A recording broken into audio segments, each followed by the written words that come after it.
পৌষ সংক্রান্তি চলে গেলেও পিঠে খাওয়া সবে শুরু হয়েছে, আর শীতকাল যতদিন থাকবে হয়তো পিঠে চলতে থাকবে।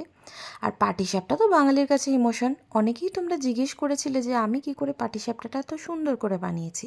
তো আজ তোমাদের সিক্রেটটা বলবো এবং এটাও বলবো যে কি কি ভুল তোমরা না করলেই ভালো।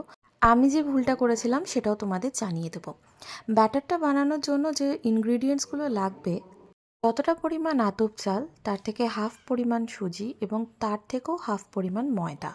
আর ময়দাটা মেশানোর ক্ষেত্রে দুধ গরম করে ময়দা গুলে তারপর সেটাকে মিশিয়েছিলাম। পরিমাণ মতো চিনি দিয়েছি, গুড় দিয়েছি আর 1 চিমটে নুন। এরপরে ভালো করে হাতের সাহায্যে ওটাকে মিক্স করে নিয়েছিলাম। আমাকে খান 40-45 বানাতে হয়েছিল, তাই আমি 500 গ্রাম চাল, 250 গ্রাম সুজি আর যেটা বললাম তারও হাফ মানে 100 গ্রাম মতো ময়দা নিয়েছিলাম। 1 প্যাকেট দুধ দিয়েছি। এবার পুরটা বানানোর ক্ষেত্রে যেহেতু আখের গুড় ছিল না, পাটালি গুড়টাকেই গলিয়ে তার মধ্যে চিনি দিয়ে, এটা কিন্তু আন্দাজ মতো করেছি, এবং ওই যে নারকোল কোড়াটা ছিল সেই নারকোল কোড়াটা দিয়ে দিয়েছিলাম। এরপর ওটার মধ্যে দিয়ে দিয়েছিলাম মাখা সন্দেশ। অনেকে কিন্তু শুধু সন্দেশ দিয়ে করে, অনেকে আবার শুধু নারকোলের পুর দিয়ে করে। আমি মায়ের থেকে যেটা শিখেছি এই দুটো মিশিয়ে করা, তো আমিও সেটাই করছি এখানে এবং সত্যিই খুব ভালো খেতে লাগে। এবার তোমাদের বলি আমি কি ভুলটা করেছিলাম। এই যে আমি পুরটা তৈরি করছি, মাকে ঠিক এই একটা কোয়েশ্চেন করিনি আমি যে পুরটা আমি মা কতটা থিকনেস রাখবো।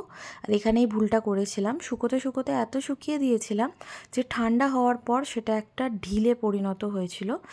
তো যে কারণে আবার আমি সেটাকে দুধ দিয়ে গলিয়ে এবং আবার সেটাকে একটা প্রপার কনসিস্টেন্সিতে নিয়ে এনেছিলাম। তো এটা তোমরা মাথায় রাখবে যে পুরটা তোমরা যে কনসিস্টেন্সিতে ছাড়বে, ঠান্ডা হওয়ার পর কিন্তু সেটা আরও টেনে নেবে এবং আরও শক্ত হয়ে যেতে পারে। তো কিভাবে তোমরা কোথায় নামাবে এটা কিন্তু আন্দাজে তোমাদের করতে হবে এবং কিছুটা অবশ্যই এক্সপিরিয়েন্স ম্যাটার করে। আর একটা খুব ইম্পর্ট্যান্ট কথা, এই যে আমি দিলাম ব্যাটারটা, মোটামুটি হাফ হাতার একটু বেশি করে দিচ্ছিলাম ব্যাটারটা। অনেক বেশি দিলে আবার হ্যান্ডেল করতে প্রবলেম। তারপর ধরো এই যে স্প্যাচুলাটা ট্রাই করলাম, এটা দিয়ে যেরকম উঠলো না, কাঠেরটা দিয়েও অসুবিধা হচ্ছিল। যেটা আমরা নর্মাল খুন্তি, স্টিলের খুন্তি ইউজ করি, সেটা দিয়ে আমি দেখলাম সবথেকে ভালো পাটিসাপটাটা উঠছে। এবার অনেকেই ভাবতে পারো যে স্টিলের খুন্তি তো ননস্টিকি ইউজ করতে নেই, কিন্তু ব্যাপারটা হচ্ছে যদি তোমরা আস্তে আস্তে সুন্দর করে ওটাকে ইউজ করতে পারো, দেন কিন্তু কোনো অসুবিধা হয় না। যেটা আমি করেছিলাম যে আস্তে আস্তে হালকা হাতে করে দেখলাম যে না হচ্ছে, তো সেটা করেছিলাম। কি ফ্লেমে করবে সেটাও আমি বলে দিচ্ছি। তাওয়াটা গরম করে নিয়ে লো ফ্লেম করে নেবে, লো আর মিডিয়ামে করতে থাকবে, হাই ফ্লেম করবে না, তাহলে কিন্তু পাটিসাপটা পুড়ে যাবে। আমি যেরকম করেছিলাম প্রথমবারে সাদা সাদা হয়েছিল, তারপর আমি আরেকটু এক্সপেরিমেন্ট করাতে আমার কিন্তু প্রপার যে পাটিসাপটার লুকটা সেটা চলে এসেছিলো।